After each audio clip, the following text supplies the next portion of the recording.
नमस्कार, आप देख रहे हैं भारत न्यूज। हाल ही में अमेरिकी रिसर्च कंपनी हिंडनबर्ग रिसर्च ने अपनी एक रिपोर्ट में भारत में सिक्योरिटी मार्केट रेगुलेटर नियामक सेबी की मौजूदा चेयरमैन माधवी पुरी बुच और उनके पति धवल बुच पर वित्तीय अनियमितता का आरोप लगाया है। पिछले 18 महीने में भारत के कारोबारी और वित्तीय बाजार में कथित वित्तीय अनियमितता को लेकर जारी की गई हिंडनबर्ग रिसर्च की ये दूसरी रिपोर्ट है।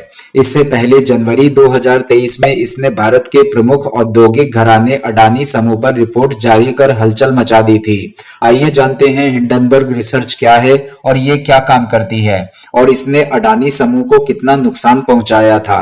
हिंडनबर्ग रिसर्च अमेरिकी रिसर्च कंपनी है। इसे नेट एंडरसन नाम के अमेरिकी नागरिक ने शुरू किया था। यह कंपनी फॉरेंसिक फाइनेंस रिसर्च, वित्तीय अनियमितताओं की जांच और विश्लेषण, अनैतिक कारोबारी तरीकों और गुप्त वित्तीय मामलों और लेनदेन की जांच करती है। इस कंपनी का एक प्रमुख काम शॉर्ट सेलिंग भी है।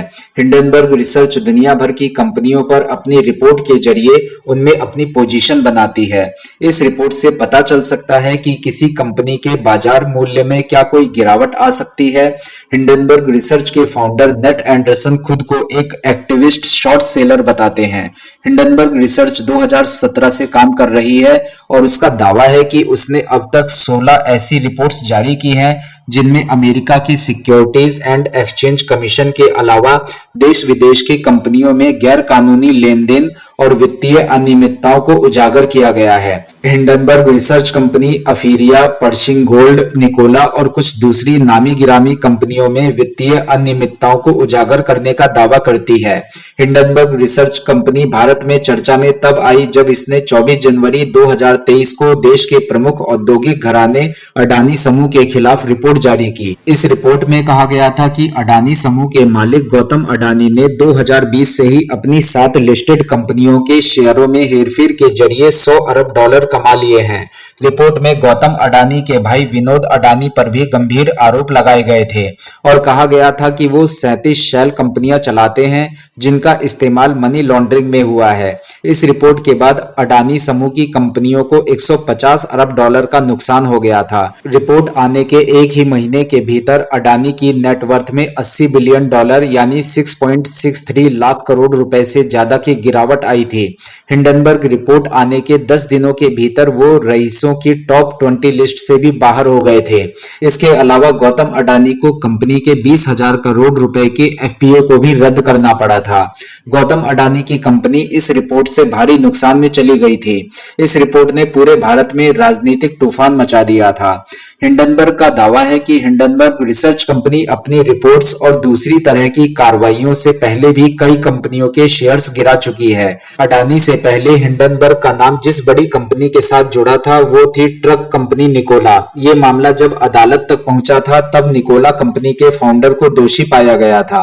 ब्लूमबर्ग की एक रिपोर्ट के मुताबिक हिंडनबर्ग ने साल 2020 के बाद से 30 कंपनियों की रिसर्च रिपोर्ट उजागर की है और रिपोर्ट रिलीज होने के अगले ही दिन उस कंपनी के शेयर औसतन 15% तक टूट गए। रिपोर्ट में बताया गया कि अगले 6 महीनों में इन कंपनियों के शेयरों में औसतन 26% से ज्यादा की गिरावट दर्ज की गई।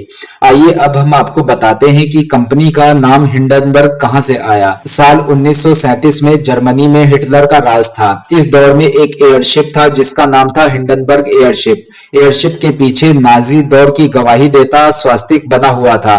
अमेरिका के न्यू जर्सी में इस एयरशिप को जमीन से जो लोग देख रहे थे उन्हें तभी कुछ असामान्य दिखा।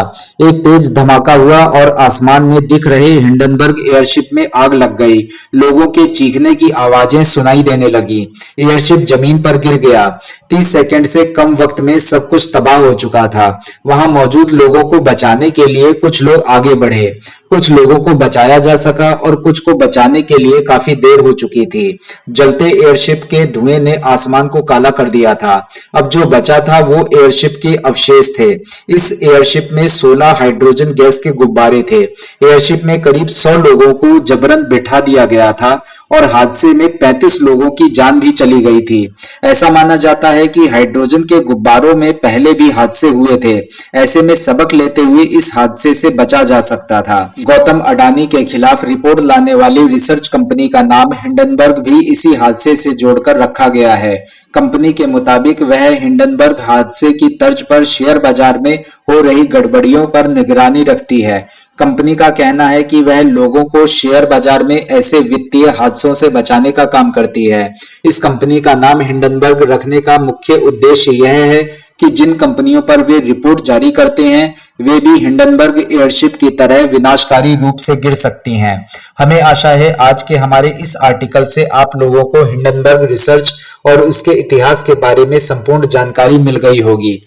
देश दुनिया से जुड़ी अन्य खबरों को जानने के लिए देखते रहिए भारत न्यूज।